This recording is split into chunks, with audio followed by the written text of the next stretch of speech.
जी बच्चों, आवाज, स्क्रीन और कैमरा सबको क्लियर है?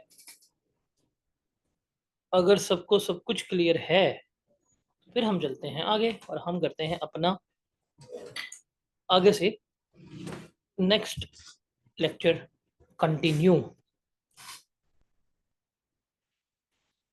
जी जनाब, कल हमने कुछ बड़ी बुनियादी सी डिस्कशन वगैरह की थी ये वाली, और हमने अभी तक अपना स्टैंडर्ड जो है वो शुरू नहीं किया था। बट अब हम जो है वो क्या करेंगे, अब हम चैप्टर मूव करते हैं, देखते हैं क्या है क्या नहीं है, उसको देखते हैं। देखिए जी, हम जो स्टैंडर्ड पढ़ रहे हैं उसका नाम है हमारा फॉरेन करेंसी ट्रांजैक्शंस। क्या पढ़ रहे हैं? Foreign currency transaction. कल हमने थोड़ी सी बुनियादी बात की थी, तो उसमें से आपको समझ आई थी कि हम क्या कर रहे हैं क्या नहीं कर रहे, इसमें हमने क्या करना है क्या नहीं करना, किस तरह से लेके चलना है। थोड़ा बहुत आपको आइडिया हुआ ना कि ये चैप्टर बेसिकली है क्या, इसमें से हमने क्या कुछ डिस्कस करना है। थोड़ा बहुत आपको नो हाउ हुई होगी, थोड़ा सा आपको आइडिया हुआ होगा। चलिए जी, हम इसको आगे बढ़ाते हैं। रिकॉर्डिंग ऑन है? जी रिकॉर्डिंग ऑन है। हम इसको आगे बढ़ाते हैं और हम आगे लेके चलते हैं। आ चलिए जी, लेट्स सपोज करते हैं, हम एक एग्जांपल है। हमारा बिजनेस है, बिजनेस का नाम है हमारा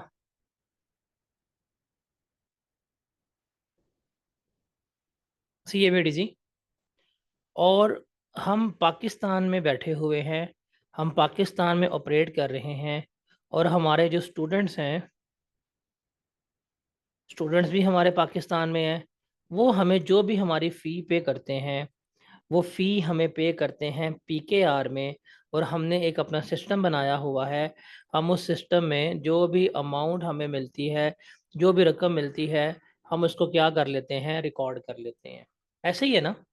इसका मतलब हमारी CMADG की जो भी ट्रांजैक्शंस हो रही हैं, वो सारी ट्रांजैक्शंस चूँकि हमारी पाकिस्तानी करेंसी में हो रही है, हम उन सारी पाकिस्तानी करेंसी को क्या कर रहे हैं, हम रिकॉर्ड कर रहे हैं। बचा आ रहा है, हम लिख लेते हैं, ये हमारा डेबिट है, ये क्रेडिट है, सेल्स की लिख ली, बैंक में पैसे आए, हमने रिकॉर्ड कर ली। आपकी फ़ी को हम इस तरह से रिकॉर्ड कर रहे होते हैं। मुझे बताएं, अगर मैं इसी में थोड़ी सी तब्दीली लेके आऊँ, इसी में फॉर एग्जांपल हमारा जो CMADG है, अगर ये हो जाए ग्लोबल, हम लोग बैठे हुए हैं पाकिस्तान में, हमारे सारे ऑपरेशंस जो हैं पाकिस्तान में हैं, और हम बच्चों को पढ़ाना शुरू हो गए हैं ग्लोबल। जब हमने ग्लोबल की बात की तो सारे बच्चे दुनिया के बाहर से भी आ गए हैं। अब फॉर एग्जांपल एक बंदा बैठा हुआ है UAE में, वो भी एक CMADG से जो है वो क्या करता है, वो कहता है कि हमने पढ़ना है, कहता है हमने भी पढ़ना है। वो हमें UAE से बैठ के फ़ी पे करेगा। तो मुझे बताएं, ये जो बंदा फ़ी पे करेगा, ये दिरहम में करेगा? ऐसा है कि नहीं? हमें दिरहम आएंगे। एक बंदा बैठा हुआ है सऊदी अरेबिया में, ये हमें पे करेगा, हमें क्या आएंगे, रियाल में वो पेमेंट करेगा। एक बंदा बैठा हुआ है UK में, वो हमें पेमेंट करेगा, वो हमें पाउंड में करेगा।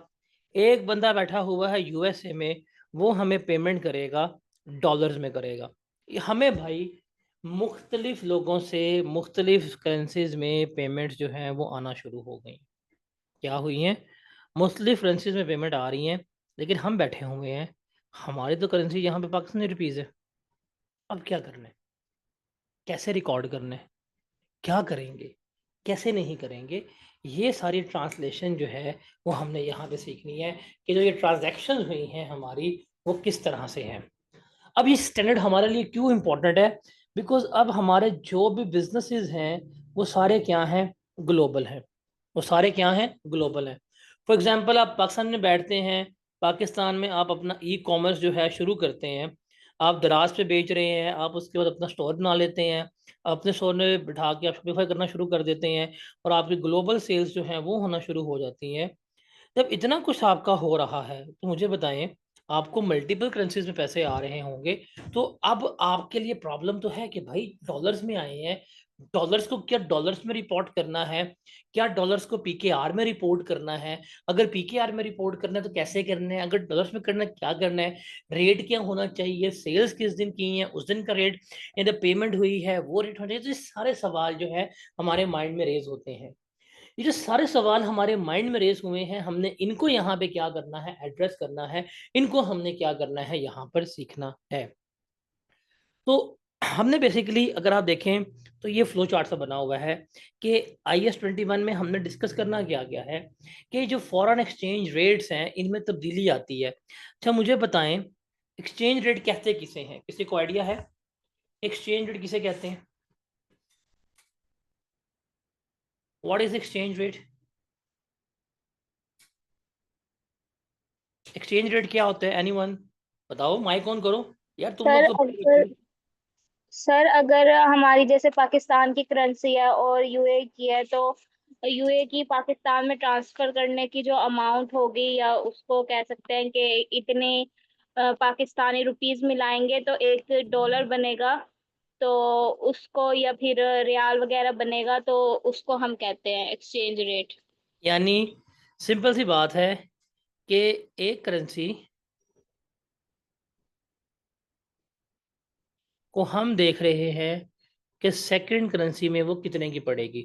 मतलब अगर हम $1 लेने जाते हैं, हम देखते हैं कि $1 के बदले में हमें कितने पाकिस्तानी रुपीस मिलते हैं। इसको हम क्या कहते हैं, एक्सचेंज रेट कहते हैं। ऐसे ही है, इसे क्या कहते हैं, हम एक्सचेंज रेट कहते हैं। ऐसे ही है ना?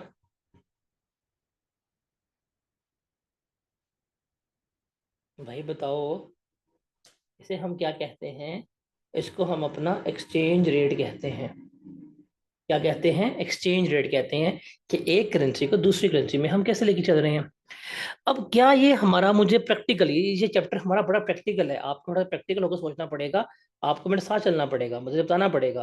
मुझे एक बात बताएं, क्या पूरी जिंदगी हमारा ये एक्सचेंज रेट सेम रहता है?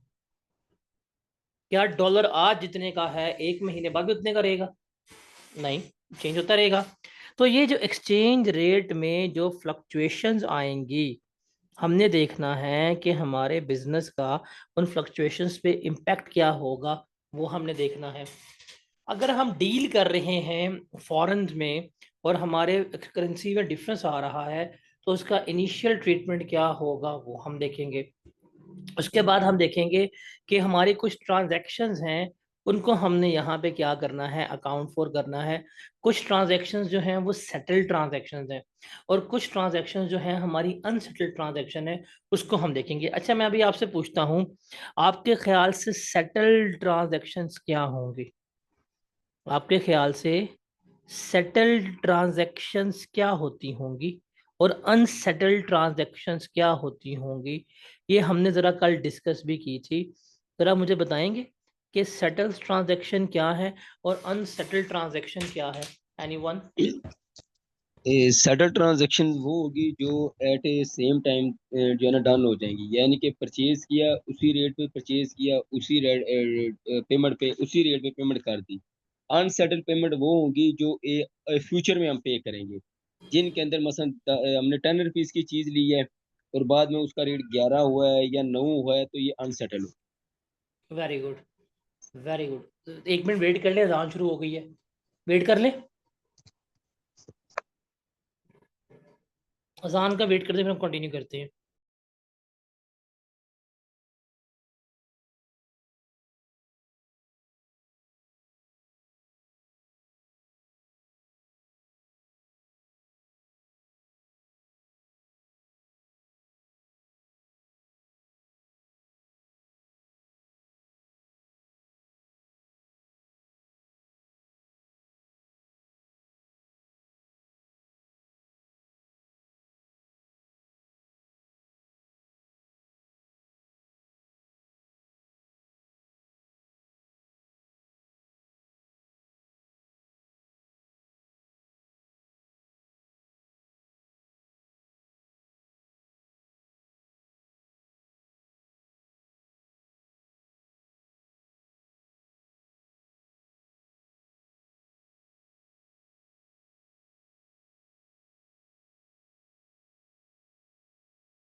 चलें जी।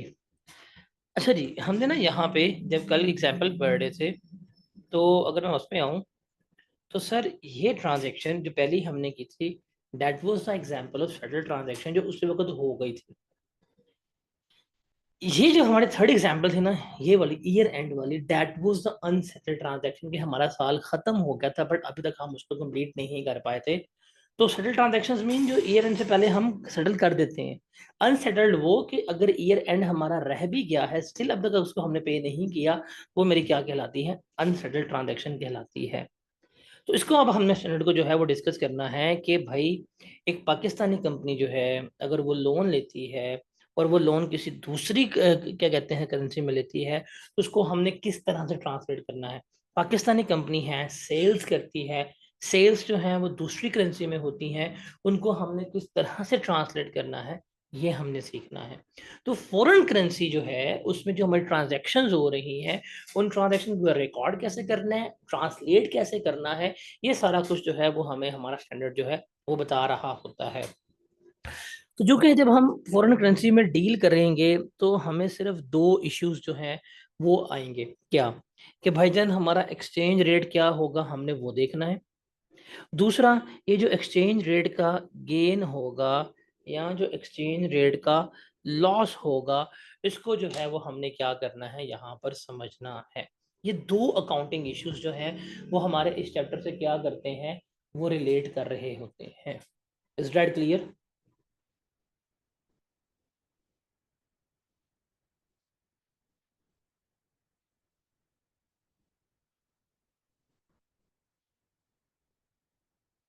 Is that clear?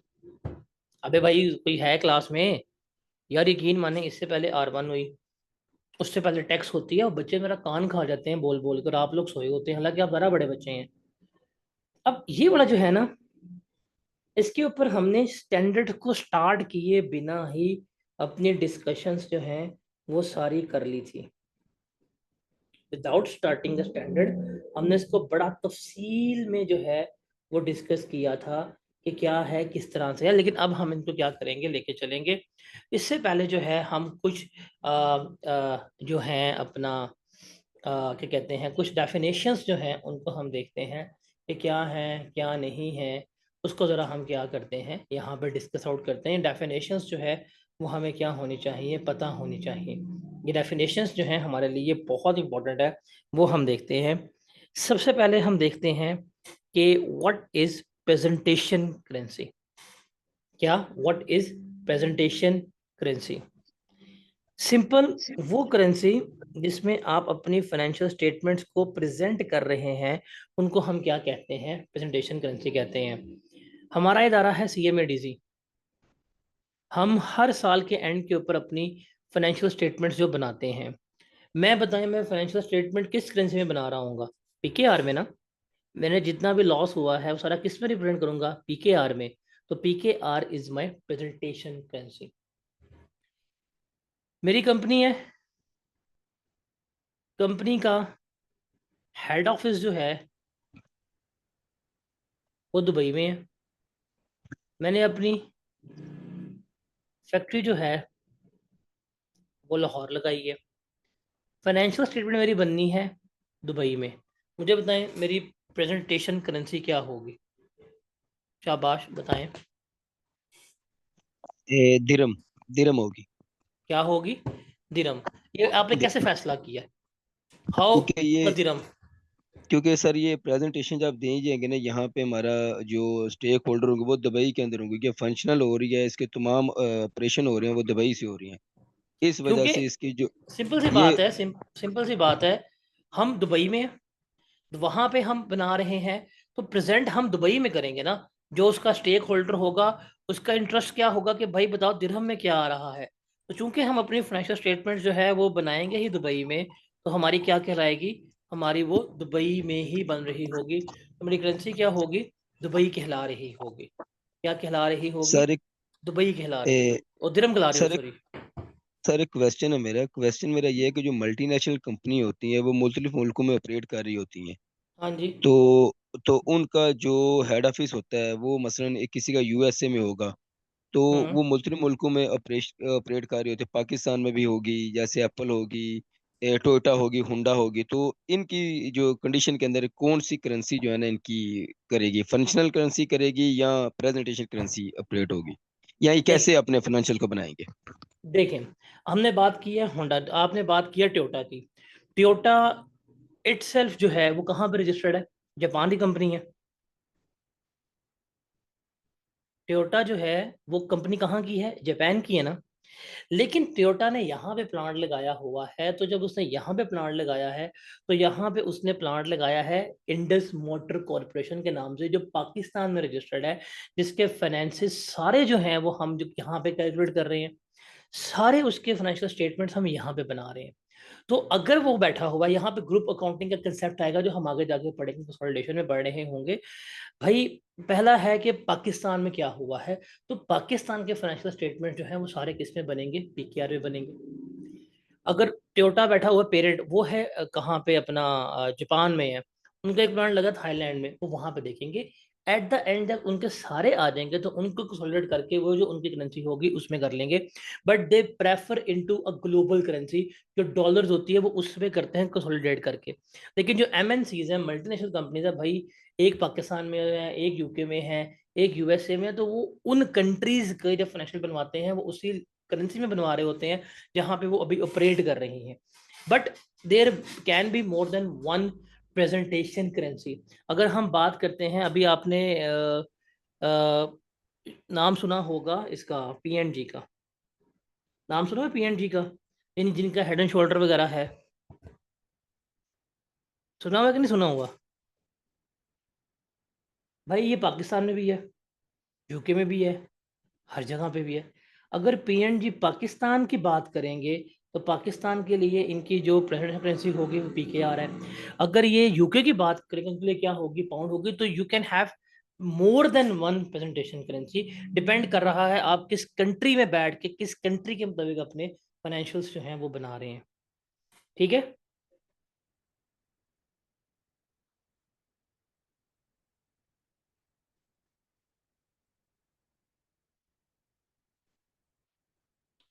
ये सब्सिडरी में जाके पढ़ेंगे ना कि पेरेंट का फाइनेंशियल कैसे बनेगा और सब्सिडरी कैसे बनेगा, वो हम जाके कंसोलिडेशन में पढ़ेंगे। अभी तो बहुत दूर की बात है। अभी तो हम डेफिनेशन पे सिर्फ करेंसी की बात कर रहे हैं। सेकंड है फंक्शनल करेंसी।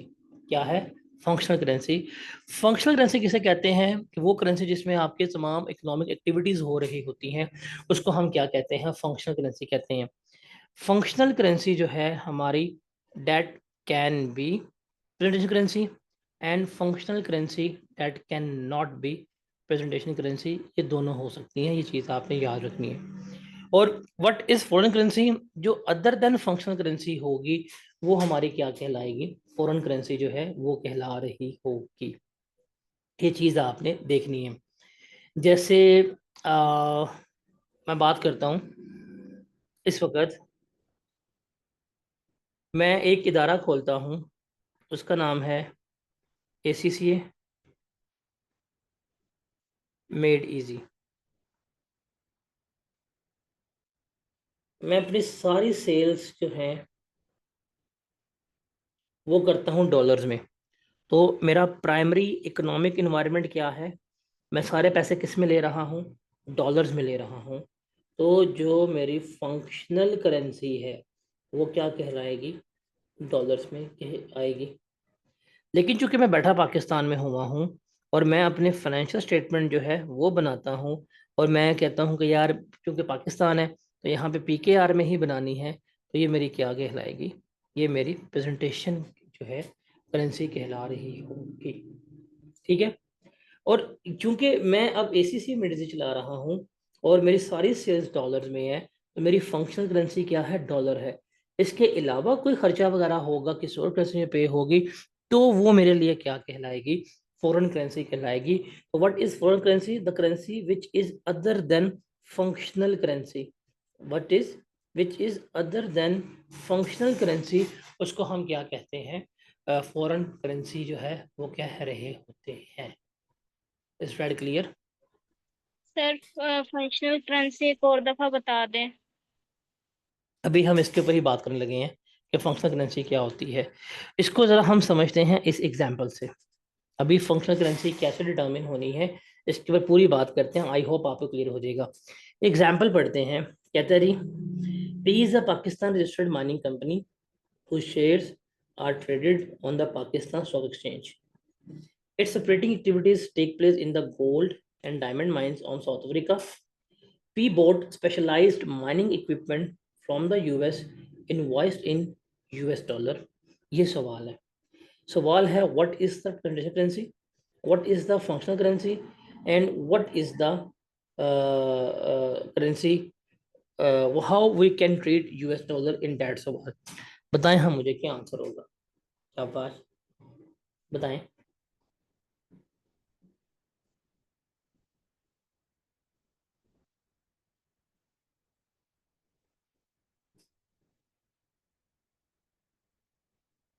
बताएं बताएं बताएं पहली क्या है।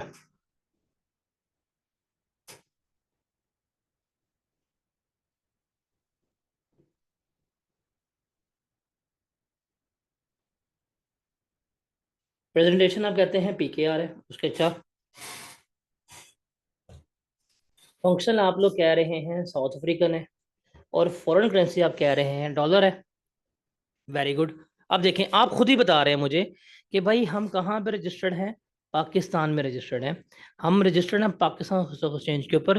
तो हमने जो अपनी फाइनेंशियल स्टेटमेंट्स बनानी है, जो हमने फाइनेंशियल स्टेटमेंट बना के पब्लिश करनी है, वो सारी फाइनेंशियल स्टेटमेंट्स हमारी किस में होनी चाहिए। वो सारी हमारी फाइनेंशियल स्टेटमेंट पाकिस्तानी करेंसी में होनी चाहिए। इसका मतलब चूंकि हम अपने फाइनेंशियल पीकेआर में बना रहे हैं, हम रुपीज़ में लिख रहे हैं, तो PKR is going to be my presentation currency.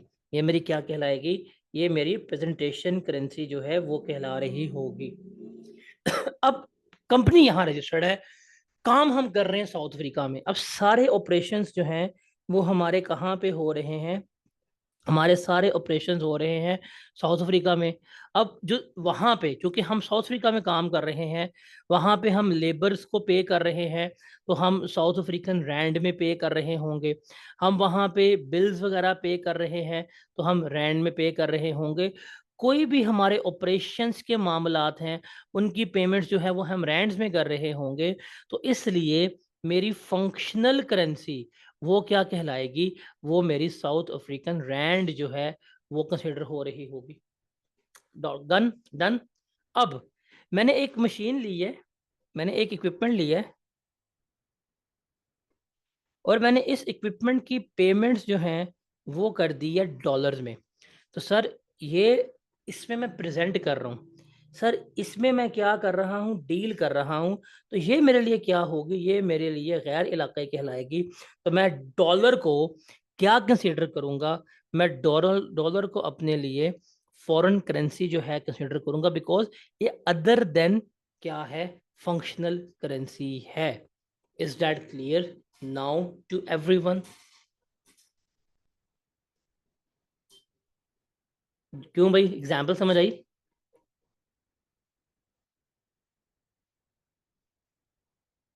आगे चलते हैं। अब है सवाल सबसे बड़ा जो प्रॉब्लम है। देखें जो है ना हमारे पास, आपकी अल्लाह भला करे, प्रेजेंटेशन करेंसी, इसको डिटर्मिन करना बड़ा आसान है भाई। देख लो आप किस कंट्री में बैठे हुए हो और उस कंट्री में क्या करेंसी चल रही है, बिकॉज आपके फाइनेंशियल स्टेटमेंट जो हैं वहाँ की रूल्स और रेगुलेशंस के मुताबिक होने हैं। जो आपके लिए फॉरेन करेंसी है ना, उसके लिए भी हमने देख लिया है कि वो currency which is other than functional, जो इसके अलावा होगी वो। तो सवाल ये है कि भाई हमने फंक्शनल करेंसी कैसे डिटरमिन करनी है। सवाल ये है कि हमने फंक्शनल करेंसी को कैसे डिटरमिन करना है, कौन सी हमारी जो है वो फंक्शनल करेंसी है। क्या फंक्शनल। इस फंक्शनल करेंसी पे हम देखते हैं कि कुछ हैं हमारे प्राइमरी इंडिकेटर्स। क्या हैं प्राइमरी इंडिकेटर्स, और उसके बाद दूसरे हैं सेकेंडरी इंडिकेटर्स। उसमें देखेंगे जब प्राइमरी इंडिकेटर्स की बात कर रहे हैं, जब हम प्राइमरी इंडिकेटर्स की, प्राइमरी फैक्टर्स की बात कर रहे हैं, तो उसमें हम क्या चीज़ देखेंगे? उसमें हम 3 बातें जो है वो देख रहे होंगे। हम देखेंगे वो करेंसी जो हमारी सेल प्राइस को इफ़ेक्ट कर रही है, या वो करेंसी जो हमारी सेल प्राइस को इन्फ्लुएंस कर रही है, वो हमारी होगी। उसके अलावा नंबर 2 हम देखेंगे जो हमारा कॉम्पिटिटिव या जो हमारा रेगुलेटरी इन्वायरमेंट है, मतलब जो इन्वायरमेंट जो डिटर्मिन कर रहा है, जो मुतय्यन कर रहा है कि हमने अपनी सेल प्राइस किस में रखनी है, कैसे रखनी है, वो हमारा इसमें आ जाएगा। और नंबर 3 पे इसमें हम देख रहे होंगे वो फैक्टर्स, क्या? वो फैक्टर्स जो हमारी इन्फ्लुएंस करते हैं कॉस्ट के ऊपर, जहाँ पे हम ऑपरेट कर रहे हैं। जैसे हम सैलरीज पे कर रहे हैं, वो इसमें आ रही होगी। हम मटेरियल के पैसे दे रहे हैं, वो इसमें आ रहे होंगे। हम लेबर के पैसे दे रहे हैं, वो इसमें आ रहे होंगे। हम ओवरहेड्स इनकर कर रहे हैं, ये वो फैक्टर्स हैं। इनसे हम फैसला करेंगे कि हमारी प्राइमरी हमारी फंक्शनल करेंसी जो है वो क्या है। क्या हमारी फंक्शनल करेंसी जो है वो क्या है? सर बात वही है, बात वही है जो अभी मैं आपको बता रहा हूँ कि मैं एक बिजनेस जो है, एक कारोबार जो है, मैं रन कर रहा हूँ पाकिस्तान, मैं रन कर रहा हूँ कहाँ पे? पाकिस्तान में। लेकिन मेरी सेल्स जो हैं वो हो रही हैं यूएस में, और मुझे पेमेंट्स जो मिल रही हैं वो मिल रही हैं डॉलर्स में। तो भाई मेरी करेंसी क्या है, मैंने ये देखना है। मैंने देखना है पीकेआर में लेके चलना है, मैंने देखना है डॉलर्स में लेके चलना है, वो मैंने यहाँ पे जो है लेके चलना है। तो फंक्शनल करेंसी क्या है?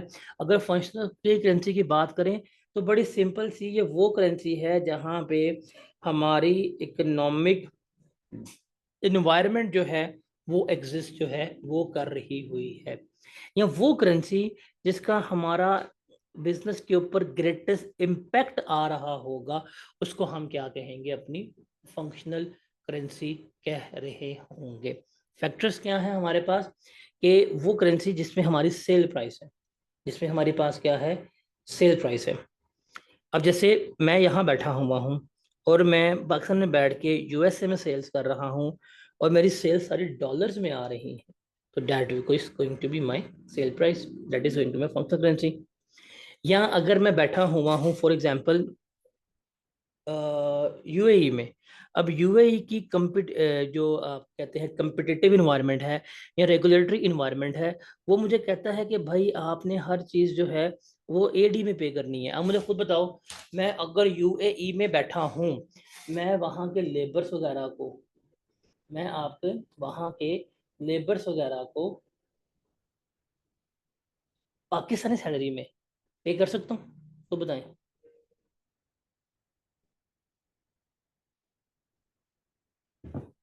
नहीं कर सकता ना। मैं यूएई में बैठा हुआ, मुझे वहां पे कोई खर्चा, सैलरी, सब कुछ पे करना है, किस में पे करना है? मुझे वहां पे करना ही दिरहम में है। तो that is going to be the regulatory environment. Pakistan में बैठा हुआ हूँ, पाकिस्तान में अगर कोई मुलाजिम मेरे पास आया है, मैं उसको अगर सैलरी दिरहम में पे कर दूं, तो क्या वो लेगा? नहीं लेगा, कहेगा भाईजान कहाँ चलाऊंगा, वो उसको चला नहीं पाएगा। मैं अगर बैठा हुआ हूँ पाकिस्तान में, मैं किसी को डॉलर में पे करूंगा तो कहना भाई पागल है। हालांकि वो बंदा डबल पागल होगा, जिसको डॉलर मिल रहे हैं वो डॉलर एक्सेप्ट नहीं कर रहा। तो भाई वो जो कंट्री की आपकी रेगुलेटरी इन्वायरमेंट है वो है इसमें। और थर्ड, वो जो हमारी कॉस्ट को इम्पेक्ट कर रहा होगा, लेबर, मटेरियल, ये सारा कुछ जो है वो हमारे पास होगा।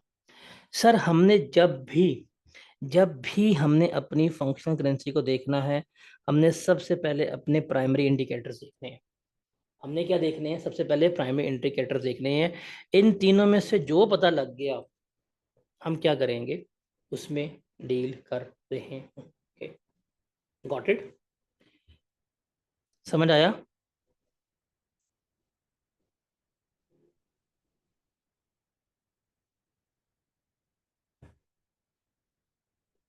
समझ आया? अच्छा मुझे एक बात बताएं, एक कंट्री है लेबनान। अगर आप बिजनेस लेबनान में कर रहे हैं, आपकी फंक्शनल करेंसी क्या होगी? बताएं, गूगल कर लें, जल्दी से बताएं मुझे।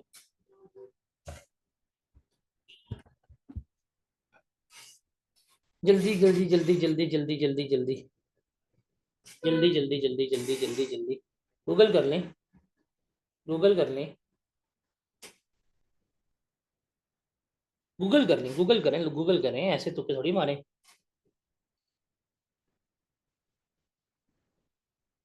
गूगल करें, बताएं। आप लेबनान में कर रहे हैं तो हुसैन ने कहा Lebanese pound, Lebanese pound, Lebanese pound, okay.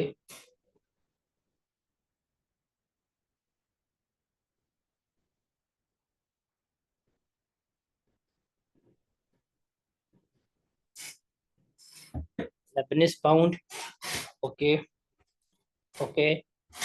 चलिए अब मैं आपको ना एक फैक्ट बताता हूँ।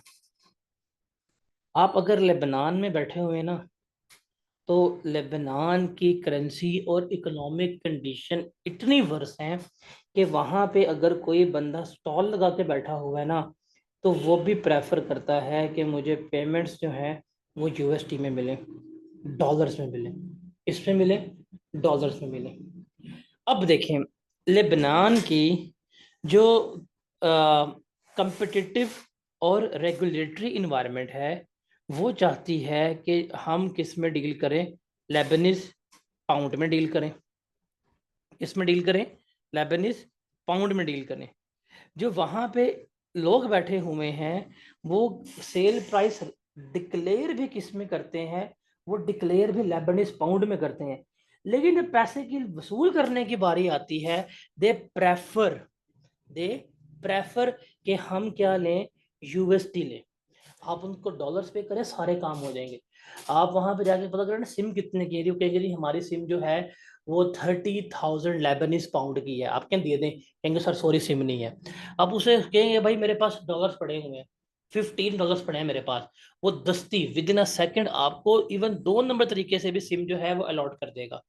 अब मुझे बताएं, अगर ये सीन है, तो इस सीन में आपके ख्याल से अगर मैं बैठ के लेबनान में कारोबार कर रहा हूं, तो मेरे लिए फंक्शनल करेंसी क्या होगी? लेबनीज पाउंड होगी कि डॉलर होगा, यूएसडी? बताएं क्यों, बताएं। क्योंकि जो सबसे बड़ा फैक्टर जो इन्फ्लुएंस कर रहा है वो डॉलर है। लोग पेमेंट लेना पसंद ही नहीं करते। ये सिर्फ ईरान की बात नहीं, ये सिर्फ लेबनान की बात नहीं है, ये बात उसकी भी है। अपना क्या कहते हैं, इराक में भी सेम सही सीन है। इराक में भी लोग कहते हैं हमें इराकी करेंसी चाहिए नहीं, डॉलर्स हैं, पेट्रोल मिल जाएगा। तो ये डिपेंड करता है। अब हमारा कंट्री अल्हम्दुलिल्लाह बड़ा क्या कहते हैं स्टेबल है, लेकिन जहाँ पे स्टेबिलिटी नहीं है वहाँ पे ऐसे है। सीरिया में ऐसे है। आप तुर्की में जाएं, तुर्की में आपको डॉलर कोई लेगा नहीं इस वक्त। तो ये चीज़ें सारी मैटर करती हैं। तो इसलिए हमने क्या करना है, इसलिए हमने यहाँ पर इसको डिस्कस आउट करना है। कल को इंशाल्लाह आप क्वालिफाई करेंगे, अच्छी फर्म्स में जाएंगे। जब अच्छी फर्म्स में जाके आप अपने एमएनसी को डील कर रहे होंगे, आप इस चीज़ को सीखेंगे। अगर आप सेकंडमेंट पे बाहर गए तो वहां जाके आपका मजीद एक्सपोजर बढ़ेगा। आप देखेंगे भाई दुनिया में हो क्या रहा है, तो दुनिया में इतने इवेंट्स हो रहे हैं, तो हमने इनको डील कैसे करना है अपने फाइनेंसिस में। भाई दुनिया के जितने मर्जी हालात बुरे हों, सीरिया में जंग लगी हुई है, लेकिन अभी भी वहां पे तेल निकल रहा है, वहां पे लोग बैठे हुए हैं, वहां पे लोग काम कर रहे हैं। तो ये सारा कुछ जो है वो हो रहा है वहां पे। तो ये सारा कुछ हमने यहाँ पे देखना है।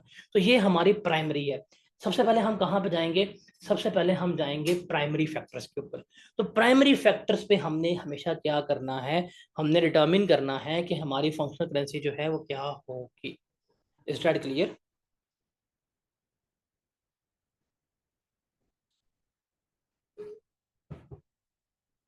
हाँ भी समझ लगी।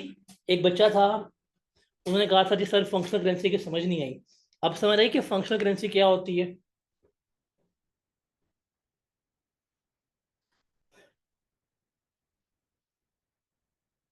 सर ये मैं आपको लेबनान की बात ही कर रहा हूँ ना। अभी लेबनान में करेंसी के ऊपर कोई रिस्ट्रिक्शन नहीं है, तो हमने वहाँ उसी की बात की है। गवर्नमेंट कुछ चाहती है, अवाम कुछ चाहती है, रेगुलेटरी इदारे कुछ कहते नहीं। इवन वहाँ की पुलिस जो है, अगर वो चलान करती है ना आपको, तो वो निगोशिएट करते हुए भी आपसे डॉलर में फाइन ले लेती है, हालांकि उनकी अपनी करेंसी है, बट वहां पे गवर्नमेंट एग्जिस्ट नहीं करती।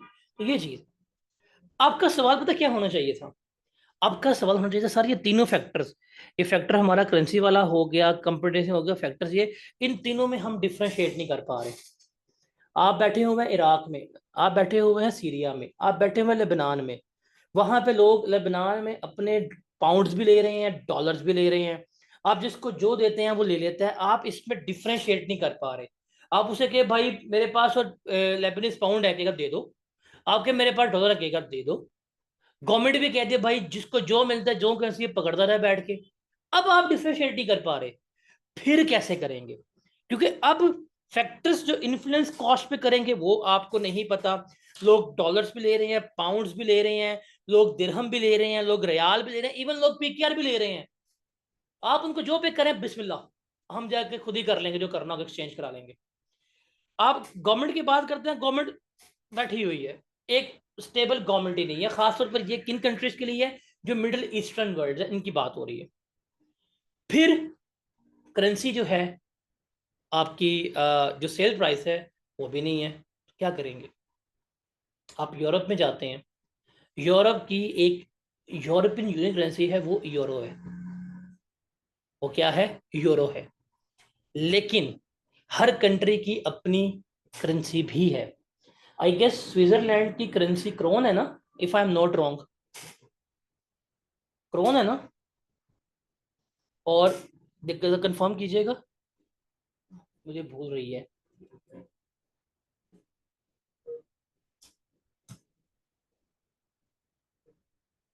क्रोन नॉर्वे और डेनमार्क की है, ठीक है। हाँ ठीक है, ठीक है, ठीक है, ठीक है, क्रोन नॉर्वे डेनमार्क की है। और जर्मनी की करेंसी जो है वो है हमारे पास यूरो, ठीक है। और स्विट्जरलैंड की करेंसी है हमारे पास फ्रैंक। ये है करेंसी, आपको पता है। आप कभी ना बैठ के व्लॉग्स देखिएगा या कभी यूट्यूब पे देखिएगा, आप अगर बैठना स्विट्जरलैंड में बैठे हैं, आप पेमेंट करने जा रहे हैं, आपके पास फ्रैंक्स हैं, आप पेमेंट कर दें, एक्सेप्ट कर लेंगे, कोई मसला नहीं है, हर दुकानदार is open to that thing. आपके पास यूरो है, आप ले जाएं, लोग ले लेंगे, कोई मसला नहीं है। आपके पास डॉलर्स है, लोग तब भी पेमेंट एक्सेप्ट कर लेंगे, कोई मसला नहीं है। वहाँ पे कंट्री में करेंसी थोड़ा प्रॉब्लम, एक यूनियन बनी हुई है, क्योंकि वो यूरोपियन यूनियन है ना, तो आप अगर आपके पास क्रोन है नॉर्वे का, आप जाके उसको इस्तेमाल कर रहे हैं जर्मनी में, चल जाएगा। तो भाई अब वहाँ पे क्या करेंगे? सेल प्राइस उन्होंने लिख के लगाई हुई है, फॉर एग्जांपल क्रोन, लेकिन लोग क्रोन देख के पेमेंट यूरो में कर जाते हैं। अब वहाँ स्टेबिलिटी है, अब वहाँ पे क्या हम इस चीज़ को डिटर्मिन कर पाएंगे? मेरा एक दोस्त जर्मनी में जॉब कर रहा है, उसको जर्मनी में जॉब करते हुए सैलरी जो है वो डॉलर में मिलती है, उसको यूरो में सैलरी नहीं मिलती। अब मुझे बताएं, तो क्या वहां पे ये प्राइमरी फैक्टर्स ये होल्ड कर रहे हैं? बताएं जरा।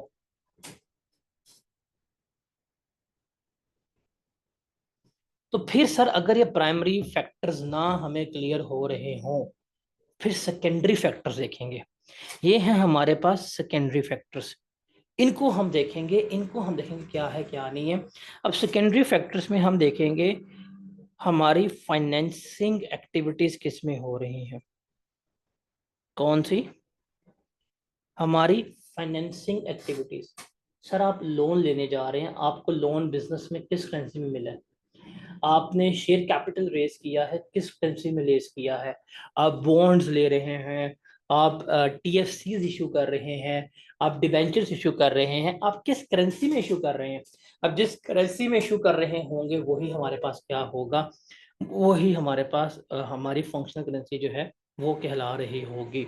या नंबर 2, इस पे हम देखते हैं कि जो आपका ऑपरेटिंग कैश है, आपने ऑपरेटिंग कैश जो है वो किस करेंसी में रखा हुआ है? आपका बिजनेस है, आपका बिजनेस जो है उसमें ऑपरेटिंग कैश जो है वो किस करेंसी में है? इसमें से जो भी होगा ना, that is going to be the functional currency। Sorry, ये पूरी पिक्चर है आपकी। सबसे पहले प्राइमरी करेंसी, प्राइमरी फैक्टर्स देखो। प्राइमरी फैक्टर्स में तीन बातें। आपकी करेंसी जिसमें आप बैठे हुए हैं, सेल प्राइस क्या है आपकी, आपको चल देगा पता कि यार हाँ हमारी सेल प्राइस के ऊपर ये करेंसी इफेक्ट कर रही है। हम यूरोप में हैं तो यूरो में जा रहे हैं, यूएसए में है डॉलर्स में है, मैं बैठा हुआ हूँ लेबनान में, मैं सारी सेल्स डॉलर्स में कर रहा हूँ। ये मैं पाकिस्तान में बैठा हुआ हूँ और मैं पाकिस्तान में बैठ के अगर सारी की सारी अपनी सेल्स डॉलर में रिकॉर्ड कर रहा हूँ तो ये इसमें आ जाएगी। या देखिए मेरा कम्पिटिटिव या रेगुलेटरी इन्वायरमेंट जो है वो क्या कहता है, जैसे गवर्नमेंट ने रेट फिक्स किए हैं पीकेआर के, तो हमारे यहाँ पे पीकेआर है क्योंकि हमारे यहाँ पे रेगुलेटरी अथॉरिटीज जो बड़ी स्ट्रॉन्ग है। या वो फैक्टर्स जो मेरे बिजनेस की कॉस्ट को इन्फ्लुएंस कर रहे हैं, जैसे लेबर, मटीरियल्स, खर्चे वगैरह, इससे जो है वो कर ले। हमेशा इन तीनों में से हमारा मैटर जो है वो हो जाता है कि भाई ये क्लियर है। अगर क्लियर नहीं है, मिक्स हो रहे हैं, समझ नहीं लग रही, सेल्स इसमें है, गवर्नमेंट ये कह रही है, खर्चा इसमें हो रहा है, अब क्या करें। जैसे लेबनान की बात कर रहे हैं, लेबनान में गवर्नमेंट ने कहा हुआ है कि लेबनीज पाउंड है, सेल्स डॉलर्स में हो रही है, पेमेंट्स में पाउंड्स में कर रहा हूँ, कुछ समझ नहीं आ रही, मिक्स बना हुआ है, डॉलर्स भी आ रहे हैं, पाउंड्स भी आ रहे हैं, यूरो भी आ रहे हैं। फिर प्राइमरी फैक्टर्स तो हमें कोई क्लियर लग ही नहीं रहा। अब कहाँ जाएंगे हम, अब हम जाएंगे सेकेंडरी फैक्टर्स पे। क्या सर, बेशक वो जो उसमें मर्जी डील हो रही है, वो डॉलर्स ले रहा है, वो पाउंड ले रहा है, वो दिनार ले रहा है, वो दिरहम ले रहा है, सेकेंडरी फैक्टर। मैंने बिजनेस कर रहा हूँ, मैंने बिजनेस में लोन कहाँ से लिया, लोन मैंने किस करेंसी में लिया, ये तो क्लियर होगा ना, ये तो क्लियर होगा। मैंने अपनी जो भी फाइनेंसिंग की है वो किस करेंसी में की है, ये तो मुझे क्लियर होगी। तो उससे फिर हम सेकेंडरी फैक्टर में क्या कर लेंगे, देख लेंगे। या अगर मुझे ये भी नहीं पता, फॉर एग्जांपल मैंने 5 बैंक से लोन लिया हुआ है, एक में मैंने ले लिया लोन डॉलर से, एक ले लिया मैंने लोन पाउंड से, एक में लोन लिया मैंने दिरहम में, एक से लोन लिया रियाल में, मैंने यहाँ पे भी क्या किया हुआ है, जर्दा बनाया हुआ है। अब सर इतना कारोबार कर रहा हूँ, हर जगह मैंने पंगे किए हुए हैं, कुछ ना कुछ तो अपने पास कैश रखा होगा ना। वो कैश जिस करेंसी में रखा हुआ है जिससे मैं अपने डे टू डे ऑपरेशन चलाऊंगा, फिर वही मेरी क्या कंसिडर होगी, फंक्शनल करेंसी जो है वो कंसिडर हो रही होगी। Is that clear? सर मेरा क्वेश्चन है, अगर एक बंदे ने अगर एक कंपनी ने ऑपरेशन कर रहा है लेबनानी करेंसी में कर रहा है, लेबनानी करेंसी में, लेकिन उसने कर्ज जो है या वो ऑपरेट करेंसी जो है ना वो डॉलर है उसके पास, लेकिन लेबनानी करेंसी में वो ऑपरेशन कर रहा है, तो इससे उसकी जो ऑपरेशन एक्टिविटी है उन पे असर पड़ेगा कि नहीं पड़ेगा, यानी कि लेन देन वो कर रहा है अपना देखिए डॉलर में, यही तो है, कर, यही कर्ज तो में। डिफरेंस है। आप लेन देन किसी और जी में कर रहे हैं, पड़ा कुछ और हुआ है, तो यहाँ पे यही तो हम देख रहे हैं एक्सचेंज रेट क्या होगा। अब आपने जब बात की है, आप लेन देन कर रहे हैं डॉलर्स में भी है, पेमेंट आप कर रहे हैं पाउंड्स में, तो वो ट्रांजेक्शन हो रही हैं, कुछ ट्रांजेक्शन सेटल हो रही हैं, कुछ ट्रांजेक्शन अनसेटल्ड है, तो उसको हम फिर ट्रांसलेट करके लिखेंगे जो भी हमारी उस वक्त की प्रेजेंटेशन करेंसी होगी। तो वही तो हम सीख रहे हैं यहाँ पे,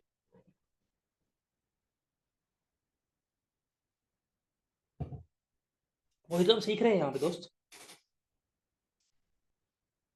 हाँ भाई, फॉरेन करेंसी में जो आपके फंक्शनल करेंसी है उसको डिटरमिन करने के पैरामीटर्स जो हैं वो क्लियर है।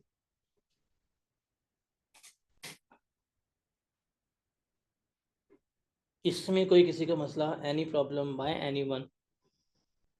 अब इसका मतलब कोई स्टोर है पाकिस्तान में, वो पाकिस्तान में ऑपरेट कर रहा है, आपको पता है उसके सारी सेल्स, परचेजेस, लोन, सारा कुछ पीकेआर में होगा, तो उस स्टोर की करेंसी क्या है, पीकेआर है। Got it? जैसे कारफूर है, कारफूर यूएई में भी है, कारफूर पाकिस्तान में भी है। कारफूर यूएई वाला, उसकी सेल्स भी दिरहम में होती हैं, परचेज भी दिरहम पे होती है, वो लोन भी दिरहम में लेता है। कारफूर पाकिस्तान वाला है, सेल्स भी पीकेआर में, कॉस्ट भी पीकेआर में, फाइनेंसिंग भी पीकेआर में। तो पीकेआर वाला जो है that is the functional currency PKR. UAE वाला जो है उसकी क्या होगी, दिरहम कंसिडर हो रही होगी। ठीक है। अगर मैं इसको वाइंड अप करूं तो क्या है, हमने हमेशा प्राइमरी फैक्टर्स देखने हैं। क्या देखने हैं हमने, हमेशा प्राइमरी फैक्टर्स जो है वो देखने हैं। सेल्स, प्राइमरी फैक्टर्स में क्या देखना है, सेल्स।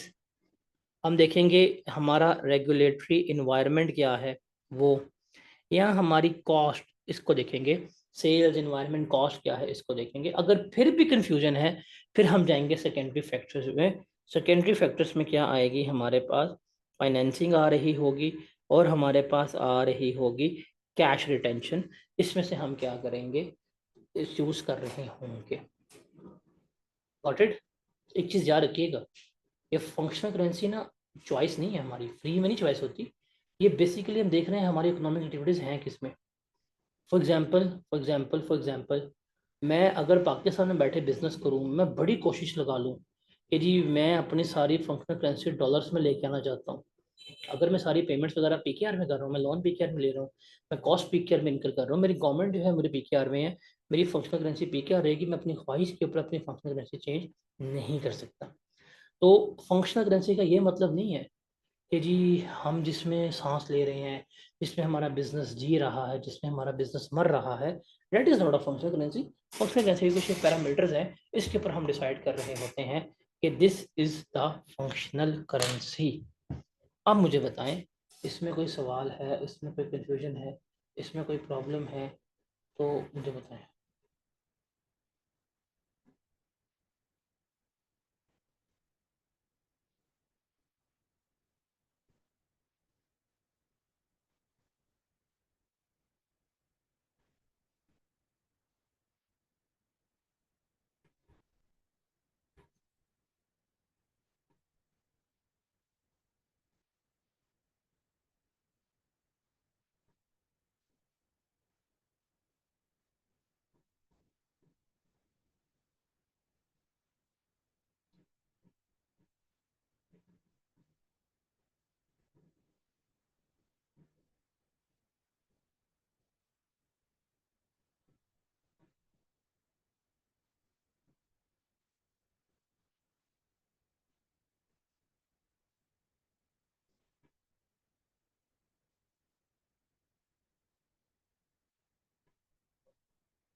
तो इसका मतलब आप लोगों की एक एम्बिग्यूटी तो खत्म हो गई है कि मैं थोड़ी सी अच्छी भी पढ़ा लेता हूँ। FAR2 अभी तक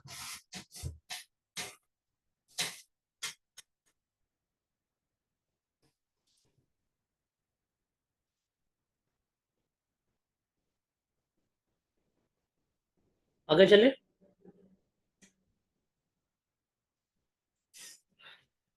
अभी तक आप लोगों को कोई कोई मुश्किल तो नहीं लग रहा किसी किस्म का। तो अभी हम डेफिनेशंस के ऊपर हैं।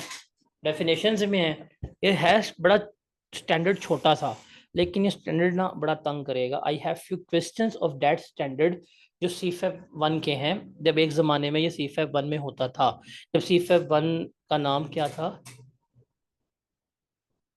PRC कैफ CFEP 1 ही था। और ये 2022 से पहले की बात है। ओल्ड FAR2 जब कैफ 7 होता था ना, तब ये IS-21 CFEP 1 में होता था। तो उसके मैं आपसे एक दो एडवांस लेवल के CFEP का सवाल करवाऊंगा। आई गेस 2013 का सवाल है। You will enjoy it, because ये स्टैंडर्ड जाके आप आगे थोड़ी पढ़ेंगे। ये स्टैंडर्ड आप पूरा यहाँ पे पढ़ रहे हैं, लेकिन इसकी इम्प्लीकेशंस बहुत हैं। आप कल तो कंसोलिडेशन का सवाल कर रहे हैं, वो वहां पे आपको डाल के पूछ सकता है। आप हम सवाल कर रहे हैं IS-38 का, वहां पे ये बीच में आ सकती है। तो अब ये स्टैंडर्ड हर जगह पे कैरी होना है। हम फॉर एग्जांपल हम चैप्टर का हम स्टैंडर्ड कर रहे हैं लीज का, वहां पे ये हो सकता है। हम स्टैंडर्ड डिस्कस आउट कर रहे हैं फाइनेंशियल इंस्ट्रूमेंट्स का, वहां पे ये अप्लाई हो सकता है। तो ये हर जगह पे अप्लाई हो जाएगा। ये इवन जो हम स्टैंडर्ड्स पढ़ के आ चुके हैं, ये वहां भी अप्लाई हो सकता है। It may be applied on IS-16, it may be applied on IS-40। तो ये हर जगह पे है, बिकॉज यहाँ पे हम क्या डिस्कस कर रहे हैं, करेंसी को डिस्कस कर रहे हैं। तो करेंसी वो हर जगह से क्या कर सकती है, रिलेट कर सकते हैं। तो आपने क्या करना है, आपने ये प्रिंसिपल सीखने हैं, बाउंड नहीं हो जाना इससे। फॉर एग्जाम्पल हम यहाँ पे डिस्कस करते हैं, हम कंसल्टेशन का सवाल कर रहे हैं, और वहाँ पे हम एक एसेट परचेज कर रहे हैं, या हमारे वहाँ पे कुछ रिसीवेबल्स आए हैं और वो डॉलर्स में है, और हम सवाल PKR में कर रहे हैं, तो हम वहाँ पे अप्लाई करेंगे। हमें इन्वेस्टमेंट प्रॉपर्टी कोई ली हुई है, और हमने वो इन्वेस्टमेंट प्रॉपर्टी ली हुई है USA में, डॉलर्स में पेमेंट हुई है, हम उसको वहाँ पे इनकॉर्पोरेट करेंगे। तो ये हर जगह पे इनकॉर्पोरेट होगा। हमने बोरिंग कॉस्ट की है, आप पढ़ के आ चुके हैं R1 में, बट यहाँ पे तो इस्तेमाल होगी बोरिंग कॉस्ट, वो सारी जनरल स्पेसिफिक बोरिंग। आप बैठे पाकिस्तान में, लोन आपने यूएसडी में लिया हुआ है, रीपेमेंट्स आप यूएसडी में कर रहे हैं, एक्सचेंज रेट का डिफरेंस आ गया है, हम उसको यहाँ पे इनकॉर्पोरेट करेंगे। तो ये हर जगह पे लाके लगेगा बीच में। तो आप सिर्फ उसको रिस्ट्रिक्ट नहीं कर रहे कि सिर्फ और सिर्फ मैं यहाँ पे इसको IS 21 के ही मुताबिक पढ़ूंगा, हम इसको हर स्टैंडर्ड के साथ रिलेट कर सकते हैं। तो हमारे रूल्स जो हैं वो बड़े क्लियर होने चाहिए कि किस तरह से इसका हम ट्रीटमेंट जो है वो लेके चल रहे होंगे।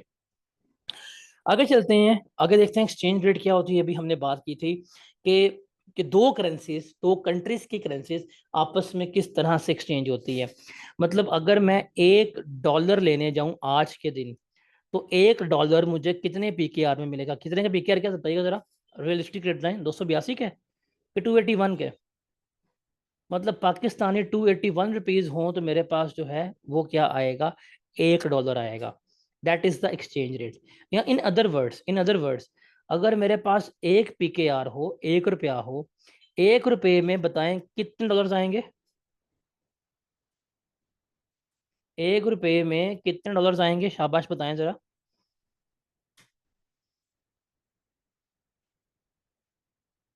बताएं बताएं बताएं बताएं बताएं।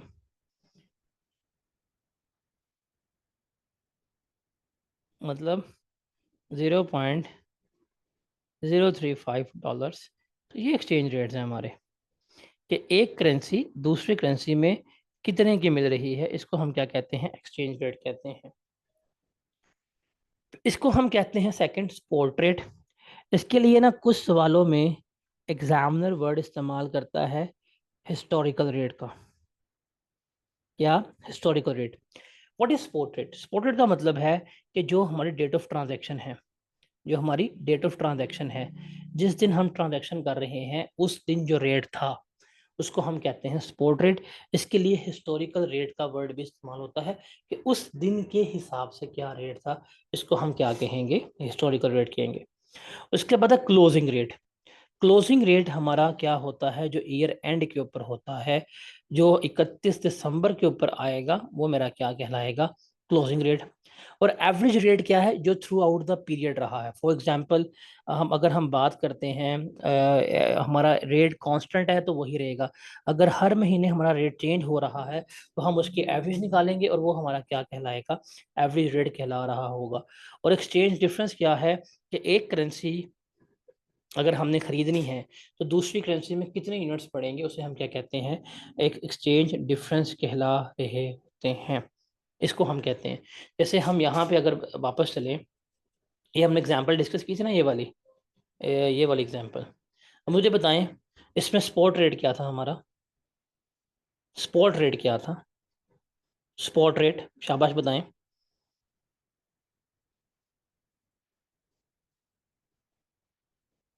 ये था हमारा spot rate, this was the spot rate, this was the spot rate. Closing rate क्या था हमारा, क्लोजिंग रेट, ये था हमारा क्लोजिंग रेट। और इसको हम यहाँ पे इस तरह से ही लेके चल रहे होंगे, क्या कर रहे होंगे, चल रहे होंगे। और एक्सचेंज डिफरेंस हमने यहाँ पे लेके डिस्कस किया था, ये जो हमने किया था स्पॉट रेट में और क्लोजिंग रेट में डिफरेंस आया था, उसको हमने यहाँ पे इनकॉर्पोरेट भी करना सीखा था। तो ये सारा कुछ जो है वो हमने क्या किया था, कल डिस्कस आउट किया हुआ था। Got it? उसके बाद एक्सचेंज रेट्स मोस्टली ना हमें पेपर में गिवन होते हैं, पेपर में हमें एक्सचेंज रेट गिवन होंगे, लेकिन हम एक्सचेंज रेट को कैलकुलेट भी कर सकते हैं। एक्सचेंज रेट बताने के दो तरीके हैं, एक है डायरेक्ट कोड, दूसरा है इनडायरेक्ट कोड। जैसे अभी मुझे आपने बताया, मुझे आपने कहा कि $1 जो है वो कितने रुपए का है, 281 रुपये का है। ये मुझे आया, ये आपका डायरेक्ट रेट है, ये क्या है आपका, डायरेक्ट रेट है। इसका मतलब अगर मैंने $200 लेने हों तो मुझे बताएं मुझे कितने PKR चाहिए, तो मैं क्या करूँगा, 281 को मल्टीप्लाई करूँगा 200 से, तो मुझे जवाब मिल जाएगा। वो कितना बनेगा बताएं,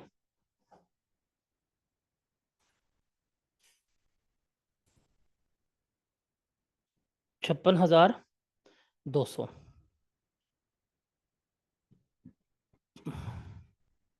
ये है हमारे पास डायरेक्ट रेट, इसको हम कहते हैं डायरेक्ट कोड। कि आप क्लियर कन्वर्जन बता रहे हैं कि भाई $1 इतने पीकेआर का आएगा। दूसरा है इनडायरेक्ट कोड, दूसरा है इनडायरेक्ट कोड। इसमें हम क्या देखेंगे, हमारी चूंकि पीकेआर है, हमने देखा कि एक पीकेआर में कितने डॉलर्स आते हैं, आपने बताया 0.0, अभी कितने बताए थे मुझे आपने, 0.035। ये आपके क्या आ रहे हैं, डॉलर्स आ रहे हैं। ये हैं आपके dollars in terms of PKR, कि अगर मैं पाकिस्तानी करेंसी में जाकर डॉलर लूंगा तो मुझे इतने डॉलर्स जो हैं मिल रहे होंगे। अब इसको कैसे इस्तेमाल करें। फॉर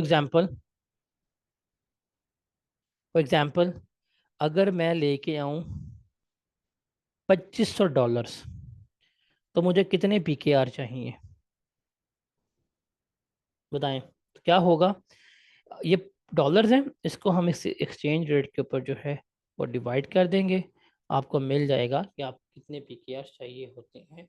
हम इसको ज़रा इस एग्जाम्पल से जो है वो समझेंगे, क्या हमारी एग्जाम्पल जो है वो बन रही होती है। तो डायरेक्ट कोड ये अभी जो हमने देखा है, इसमें सिंपल क्या करते हैं, foreign currency units multiply by exchange rate. क्या, foreign currency unit, foreign currency unit multiply by exchange rate. अभी हमने क्या कहा था, $1, $1 जो है वो कितने का है, 281 का है। ये हमने यहाँ पे क्या किया था, इसको यहाँ पे डिटरमिन जो है वो किया था, ठीक है। और इनडायरेक्ट कोड जो है उसका फॉर्मूला क्या होगा कि foreign currency units divided by exchange rate, हमें मिलेगा पीकेआर का। अगर फॉरेन करेंसी यूनिट निकालने हो तो पीकेआर को मल्टीप्लाई करेंगे एक्सचेंज रेट से। इसको हम समझते हैं इस एग्जाम्पल से। देखें ये डायरेक्ट कोड और इनडायरेक्ट कोड, इसे समझते हैं। कहता जी perform the following currency conversions. अगर हमारे पास $500 हैं, वो पाकिस्तानी रुपीज में कितने बनेंगे। अब देखें क्या उसने कहा है, $500 हैं, पाकिस्तानी रुपीज में कितने बनेंगे। तो मुझे क्या चाहिए, मुझे पीकेआर चाहिए। मुझे क्या चाहिए, पीकेआर चाहिए। क्या चाहिए, पीकेआर। तो फॉर्मूला क्या है, foreign currency units multiply by exchange rate. अब मेरे पास फॉरेन करेंसी यूनिट्स कितने हैं, 500। इससे मुझे कितना एक्सचेंज रेट दिया है, 174.52। तो मल्टीप्लाई किया 174.52 से, मेरे पास जवाब आ जाएगा वो कितना बनेगा। हमने कह दिया जी हमारे 87,260 रुपये बनेंगे। तो ये हमने यहाँ पे देख लिया, ठीक है। तो ये हमारे पास डायरेक्ट कोड था। डायरेक्ट कोड में हमने क्या किया है, इसको हमने यहाँ पर कैलकुलेट जो है वो किया है। क्या किया है, कैलकुलेट किया है। अब हमारे पास आया है इसके बाद इनडायरेक्ट कोड। इसके बाद क्या आया है, हमारे पास इनडायरेक्ट कोड आया है, और हमें क्या निकालना है, पीकेआर। अब उसने कहा है कि $500 कितने रुपए में बनेंगे अगर हमारा $1 में इतने डॉलर्स आते हों। तो ये हमारे पास डायरेक्ट था, ये हमारे पास इनडायरेक्ट है, और हमें चाहिए पीकेआर जो हमारी लोकल करेंसी है। तो फॉर्मूला क्या है, foreign currency unit divided by, हमने अभी यहाँ पढ़ा फॉर्मूला, देखिए foreign currency unit divided by exchange rate. आप इसको डिवाइड कर देंगे एक्सचेंज रेट के ऊपर। तो हमारे पास फॉरेन करेंसी यूनिट कितने हैं, 500 हैं। एक्सचेंज रेट कितना है हमारे पास, 0.00573। आप इसको सॉल्व करेंगे तो आपके पास चलेगा, बताइए यार 87,260 रुपये बनते हैं। तो डैट इज द थिंग कि अगर हमारे हमने पीकेआर निकालना हो और हमारी फॉरेन करेंसी हो, डायरेक्ट कोड हो, तो क्या है, foreign currency units multiply by exchange rate, मुझे पीकेआर मिल जाएगा। अगर इनडायरेक्ट कोड हो और मैंने पीकेआर निकालना हो, तो foreign currency units divided by exchange rate, मुझे क्या मिल जाएगा, अपना पीकेआर की वैल्यू जो है वो मिल जाएगी। हाँ भाई दोस्तों समझ आई फॉर्मूले की। तो यहाँ पे हमने निकालनी थी लोकल करेंसी। अब यहाँ पे हम निकालते हैं रेट किसका, फॉरेन करेंसी का, और हमारे पास यहाँ पे डायरेक्ट रेट है। अब फॉरेन करेंसी निकालनी हो तो उसका फॉर्मूला क्या होगा, देखिए जी अभी हमने यहाँ पढ़ा, उसका फॉर्मूला है foreign currency units is equal to PKR divided by exchange rate. तो हमें क्या करना है, हमें देखना है PKR divided by exchange rate. अब इसने हमें गिवन किया 87,260 रुपये। तो भाई 87,260 रुपये हैं। $1 मेरा 174 रुपये का है। तो मैं बता सकता हूँ कि मेरे पास 87,000 रुपया हो तो मेरे पास कितने डॉलर आएंगे? मेरे पास $500 जो हैं वो आ रहे होंगे। और अगर मेरे पास इनडायरेक्ट कोड हो और मैंने वो निकालना हो तो सिंपल, क्या foreign currency is equal to PKR multiply by exchange rate. अब क्या निकालना है मैंने? फॉरेन करेंसी निकालनी है। फॉर्मूला क्या है? PKR multiply by exchange rate. तो मेरे पास 87,260 रुपये हैं और मुझे पता है $1 में $0.00573 आते हैं। तो ये मेरे पास पैसे हैं, $1 में इतने डॉलर्स हैं, तो टोटल अब मेरे पास कितने डॉलर्स आएंगे? $500 आ रहे होंगे। तो ये सर हमारी एक्सचेंज रेट की कन्वर्जन है जो हमने यहाँ पर देखनी होती है। तो अगर हमारे पास डायरेक्ट कोड गिवन है तो हम कैसे करेंगे? अगर हमारे पास इनडायरेक्ट कोड है तो हम कैसे करेंगे? अगर हमने PKR निकालना हो फॉरेन से, मतलब लोकल करेंसी, तो हम क्या करेंगे? और अगर हमने फॉरेन करेंसी निकालनी हो तो हम कैसे कैलकुलेट करेंगे? ये हमारी बातें हैं जो आपने याद रखनी है। तो मैं इसको देख लेता हूँ, बिकॉज मैंने यहाँ पे PKR लिखा है। तो अगर मैं लोकल की बात करूँ, मैं लोकल की बात करूँ और मेरे पास अगर करेंसी है और मेरे पास है डायरेक्ट रेट है, अगर मेरे पास डायरेक्ट कोड है, तो लोकल करेंसी अगर कैलकुलेट करनी है तो फॉर्मूला क्या होगा? Foreign currency unit multiply by exchange rate, जैसे हमने ये वाली एग्जांपल की। और अगर मेरे पास डायरेक्ट रेट कोड ही है और मैंने सॉरी इनडायरेक्ट कोड है और मैंने लोकल ही कैलकुलेट करनी है, तो उसका फॉर्मूला क्या होगा? Foreign currency unit divided by exchange rate. तो अगर लोकल मेरा यहाँ पे था मुराद PKR, यहाँ पे था PKR। अगर फॉर एग्जांपल आप बैठे हुए हैं USA, तो USA में आपके लिए लोकल करेंसी क्या हो जाएगी? डॉलर हो जाएगी। तो फिर अगर आप डॉलर से कन्वर्जन निकालेंगे, आप इस तरह से निकाल सकते हैं। आप UAE में बैठे हुए हैं तो UAE में जो आपकी बेस करेंसी है उसके लिए हम बात कर रहे हैं। और अगर आपने फॉरेन करेंसी के लिए कैलकुलेट करनी है, आपने फॉरेन करेंसी कैलकुलेट करनी है कि भाई कितनी आएगी, अगर आपको डायरेक्ट उसने रेट कोड गिवन किया है तो इसका फॉर्मूला क्या होगा कि जो आपकी लोकल करेंसी है, लोकल, जैसे यहाँ पे लोकल हमारे लिए क्या थी? PKR थी। PKR divided by exchange rate. और अगर उसने हमें इनडायरेक्ट कोड गिवन किया है तो इसमें क्या होगा हमारे लिए? फिर लोकल रेट, लोकल रेट है हमारे पास यहाँ पे PKR फॉर एग्जांपल, मल्टीप्लाई हम करेंगे इसको एक्सचेंज रेट से, तो मेरे पास फॉरेन करेंसी निकल आएगी कितनी बनती है। सर ये सारे एग्जांपल, ये सारे डिस्कशन जो है वो हमारी इससे रिलेटेड होती है। समझ लगी सारी?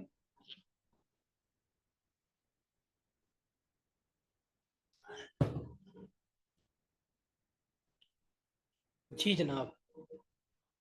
Is that difficult? कोई किसी को कोई कंफ्यूजन, कोई प्रॉब्लम? चलें जी, मैं इसको फिर इधर वाइंड अप करता हूँ। कल हम इसके देखेंगे करेंसी कन्वर्जन्स क्या है, उसको हम देखेंगे। कल हम इसके तमाम डिस्कशन ख़त्म करके फिर हम इसके प्रैक्टिस और करेंगे। I share the assignments with you, आप उसको फिर जो है वो क्या करेंगे, हम डील कर रहे होंगे। क्यों भाई, आज हमारा मेरे ख्याल से R2 का सेकंड लेक्चर था ना। पहला लेक्चर तो हमारी ओरिएंटेशन थी, अगर हम उसको यहाँ पे इग्नोर कर दें तो चैप्टर का हमारा ये सेकंड लेक्चर था। I guess it was enough detailed कि आपको ये नहीं लगेगा कि यार ये बस डिटेल इन डेप्थ नहीं है। बहुत डिटेल्स मैंने आपको बहुत डिटेल करवाया है। तो कल इंशाल्लाह हम सारे डिस्कशंस करेंगे, हम प्रैक्टिस क्वेश्चंस करेंगे। कल आपको मज़ा आएगा। कल हम इसको वाइंड अप कर देंगे, हमारे पास फिर इसके प्रैक्टिस क्वेश्चंस ही रह जाएंगे, वो फिर हम कर रहे होंगे। चलिए मिलते हैं इंशाल्लाह कल। अल्लाह हाफिज़।